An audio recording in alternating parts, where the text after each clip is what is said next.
Alors que le mercato a ouvert ses portes dimanche à minuit, les rumeurs transferts se font de plus en plus nombreuses au fil des jours et ça va encore s'intensifier dans les prochaines semaines évidemment. Aujourd'hui on va faire un point complet sur l'actualité des derniers jours en s'intéressant notamment aux folles pistes Marcus Rashford et Kevin De Bruyne, en se demandant si ce sont des pistes crédibles. On parlera bien évidemment de l'intérêt pour Noah Lang et de la rumeur persistante qui mène à Igor Paixão. On évoquera aussi le cas Bennacer pour qui la tendance serait au départ, l'intérêt de l'Inter pour Roberto De Zerbi, la clause de Rabiot qui lui permettrait de partir pour un montant plus que raisonnable et le profil de Soufiane El Karouani qui plairait à la direction.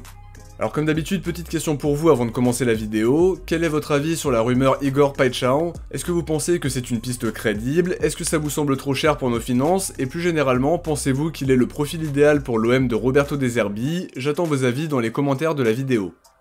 On commence sans plus tarder avec plusieurs infos sur le centre de formation. Tout d'abord, le compte Twitter BelleOM affirme que Yacine Badaoui a signé son premier contrat stagiaire pro à l'OM. C'est un jeune joueur que je connais pas du tout en dehors du fait qu'il jouait pour le FC Rouen et qu'il est présenté comme un joueur qui a beaucoup de talent. Il est de la génération 2008 et il va maintenant tenter de développer son potentiel à Marseille.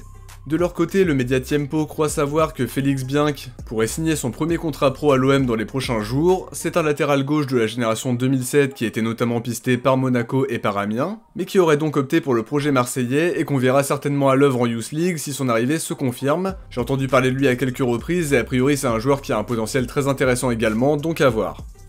Je termine cette partie sur le centre de formation avec un troisième joueur qui pourrait intégrer nos équipes de jeunes, puisque le média stéphanois Peuple Vert révèle que Fodé Camara pourrait signer son premier contrat pro à l'OM lui aussi. Là encore, on parle d'un jeune défenseur central de 17 ans qui a du potentiel, il est formé à Saint-Etienne, donc on espère qu'il s'imposera au plus haut niveau, comme Saliba ou Fofana.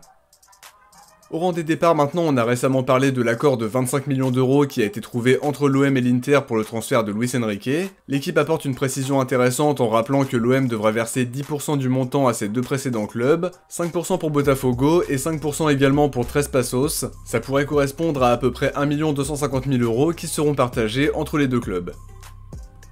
Dans le même temps, on parlait dans les deux derniers épisodes de l'avenir de Bennacer qui semble s'écrire en pointillé. Il sort de 6 mois très mitigés à Marseille malgré 2 ou 3 bons matchs à son arrivée, mais depuis ses prestations ont été beaucoup plus timides, je pense qu'on sera tous d'accord là-dessus. La faute à une forme physique qui était loin d'être optimale, d'ailleurs faut pas oublier qu'il avait très peu joué avec Milan sur les 6 premiers mois de la saison à cause d'une blessure au mollet qui l'a éloigné des terrains de fin août à fin décembre. En tout cas, Nicolo Sciarra croit savoir que la tendance serait plutôt à un départ puisque les dirigeants marseillais auraient des doutes concernant Bennacer au point de ne pas lever l'option d'achat.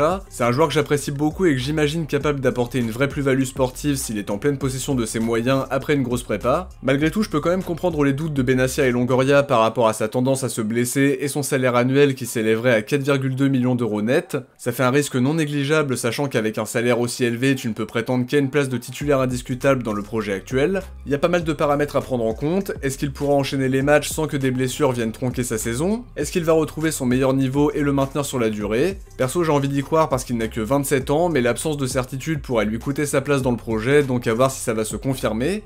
En tout cas, si on en croit la Provence, l'OM envisage plusieurs solutions, un nouveau prêt, une renégociation de l'indemnité et du salaire, ou tout simplement de ne pas lever l'option d'achat.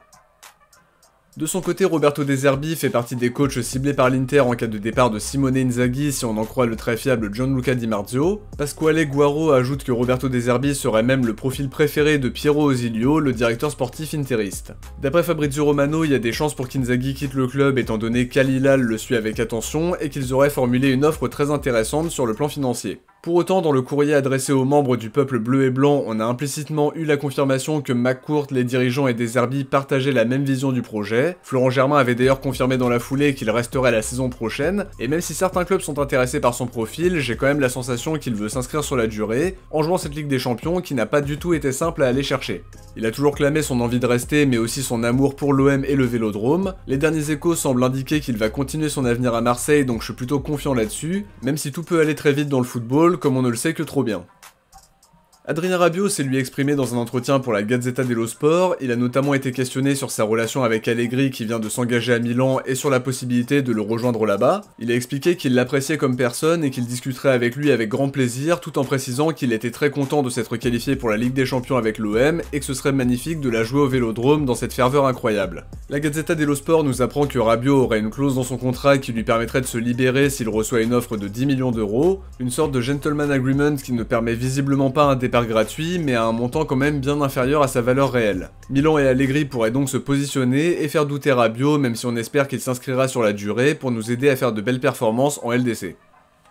Côté arrivée potentielle, l'OM apprécierait beaucoup le profil de Soufiane El Karouani d'après les infos d'Hakim et de la tribune olympienne. Le latéral gauche de 24 ans évolue actuellement à Utrecht aux Pays-Bas, avec qui il sort d'une saison très intéressante. Titulaire indiscutable avec 2 buts et surtout 8 passes D au compteur, c'est un latéral qui sait se montrer impactant sur ses montées avec une bonne qualité de centre et également des qualités sur coup de pied arrêté. Il défend plutôt bien grâce à des interceptions et des tacles bien sentis. Son profil est vraiment intéressant puisqu'il peut jouer arrière gauche, piston gauche et aussi milieu de terrain en cas de besoin. Il est évalué autour de 9 millions d'euros par transfert market et il ne lui reste qu'1 an de contrat avec son club, donc ça peut être une opportunité à saisir, même s'il y a aussi d'autres clubs de Ligue 1 qui seraient apparemment intéressés par lui. Alors je le vois pas forcément comme le futur titulaire à gauche, mais si Garcia décide de partir ou si le club décide de s'en séparer, ça peut être une bonne solution pour doubler le futur titulaire. A noter aussi qu'El Karouani est international marocain mais qu'il n'a plus porté le maillot des Lions de l'Atlas depuis le départ de Vaïd en 2022, et qu'un transfert dans un club plus huppé pourrait lui permettre de convaincre Regragui de l'appeler en sélection. Petit point maintenant sur le dossier Aymeric Laporte dont on a énormément entendu parler ces dernières semaines, mais les infos se faisaient quand même plus rares ces derniers temps. Le journaliste Rudy Galetti croit savoir qu'Al Nasser ne serait pas vraiment chaud à l'idée de résilier son contrat et qu'il demanderait une compensation par rapport à l'intérêt qu'il génère en Europe. Dans le même temps, Laporte veut absolument partir libre et visiblement c'est ce qui bloque dans le dossier. Ça expliquerait aussi pourquoi l'OM a décidé de bouger dans le dossier Naïef Aguerd alors que l'arrivée de Laporte semblait quasiment actée il y a quelques semaines de ça et que c'était simplement une question de temps visiblement. À voir ce qu'il va se passer dans les prochains jours ou les prochaines semaines. Au rang des pistes surprenantes mais qui semblent surtout très compliquées à boucler, on a la rumeur Rashford qui revient sur la table puisque si on en croit Massilia Zone, l'OM le suit toujours et de nouveaux contacts auraient eu lieu récemment. Une info confirmée par la tribune olympienne qui concède quand même que le dossier est très compliqué financièrement parlant. C'est loin d'être illogique parce qu'on parle quand même d'un joueur qui touche 1,2 million d'euros par mois, qui est évalué autour de 50 millions avec un contrat qui court jusqu'en 2028, à tel point qu'Aston Villa a décidé de ne pas lever l'option d'achat malgré une demi-saison intéressante et des moyens financiers qui sont quand même importants. En dehors d'un énorme effort salarial, ça semble tellement invraisemblable, même si je signerais tous les jours pour son talent, la plus-value sportive immédiate qu'il peut nous apporter et son expérience du haut niveau, mais dans ces conditions-là, ça paraît vraiment improbable de le voir venir. Il devrait au moins diviser son salaire par 2 et Manchester United devra aussi faire un gros effort en termes d'indemnité si on veut le faire signer, donc ça me paraît très compliqué, même si j'aimerais beaucoup. L'autre piste qui a été évoquée, c'est celle qui mène à Kevin De Bruyne. L'OM aurait tenté sa chance dans le dossier d'après les infos du Corriere dello Sport, mais De Bruyne a fait son choix, ce sera visiblement le Napoli. Malgré tout, le média spécialisé Spazio Napoli explique que le père du joueur a tempéré les rumeurs qui évoquaient un transfert imminent à Naples. L'accord ne serait pas encore totalement conclu puisque De Bruyne évalue d'autres offres qui se sont présentées à lui, et c'est pas étonnant parce qu'un joueur de son calibre qui est libre de tout contrat, ça attire forcément les convoitises. Encore une fois, on est dans le même cas de figure que pour Rashford, on parle d'un joueur qui était autour de 20 millions d'euros par an à City, même s'il y aurait une baisse de salaire considérable s'il s'engageait avec le Napoli. On imagine que la prime à la signature sera aussi très élevée, mais l'intérêt pour De Bruyne est loin d'être surprenant. Benassia a récemment expliqué qu'il avait contacté la plupart des très bons joueurs qui étaient en fin de contrat cet été, et pour le coup, je suis pas surpris qu'ils aient sondé De Bruyne parce qu'en termes de niveau de jeu, de qualité et d'expérience, on est sur un excellent joueur qui a encore beaucoup de choses à donner au football, mais ça va coûter cher et on aura beaucoup de concurrence sur le dossier. Son arrivée à Naples ne va pas forcément capoter, elle est peut-être simplement retardée, mais ça laisse le temps à certains clubs de tenter de les doubler dans la dernière ligne droite. On enchaîne avec deux pistes qui semblent coller un peu plus à nos finances. La première piste mène à Noah Lang qui serait ciblé par les dirigeants d'après Massilia Zone. Évalué à 25 millions d'euros avec 3 ans de contrat restant, il sort d'une très belle saison avec le PSV Eindhoven. Champion des Pays-Bas dans un scénario fou, 14 buts et 12 passes D au compteur, c'est vraiment d'excellentes statistiques pour le coup. Un profil très intéressant puisqu'il peut jouer ailier gauche, ailier droit et deuxième attaquant. Un joueur très remuant qui apporte de la percussion, qui est déterminant à la dernière passe comme à la finition. Il a une très bonne conduite de balle, il provoque parfaitement son vis-à-vis à chaque fois et n'hésite pas à tenter sa chance. Ça peut vraiment coller aux besoins de De Zerbi, mais ça restera une opération coûteuse puisque le PSV ne va pas le brader. Ses prestations en LDC ne vont faire qu'augmenter sa cote et sa liste de prétendants aussi. En termes de salaire, ça resterait dans nos cordes sachant qu'il touche environ 2 millions d'euros par an, mais d'abord faudra le convaincre de venir, convaincre son club de nous le lâcher sans être obligé de céder à la surenchère, donc l'opération ne sera pas hyper simple non plus.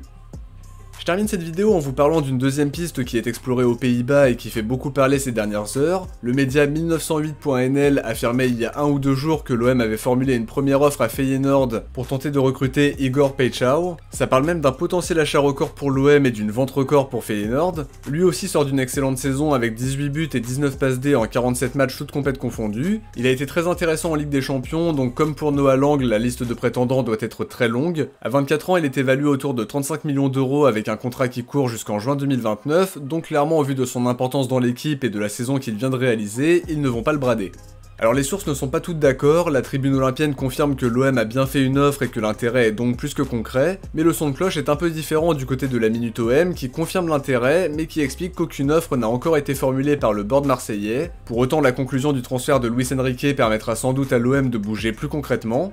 Pour tout vous dire, c'est une piste qui me plaît énormément parce que le profil est très séduisant, un ailier rapide et agile qui peut jouer des deux côtés et qui peut potentiellement se montrer intéressant comme milieu offensif axial. C'est un joueur qui ne lésine pas sur les efforts défensifs, qui est impactant offensivement dans l'aspect statistique mais aussi par les différences qu'il peut faire balle au pied et son aisance dans les petits espaces. A voir si ça ira plus loin que le stade de la rumeur, mais ce serait un vrai gros coup pour accompagner Greenwood et Guiri la saison prochaine. Je m'attends à un dossier compliqué qui peut durer dans le temps, mais si on arrivait à boucler un joueur comme lui, ce serait vraiment fabuleux.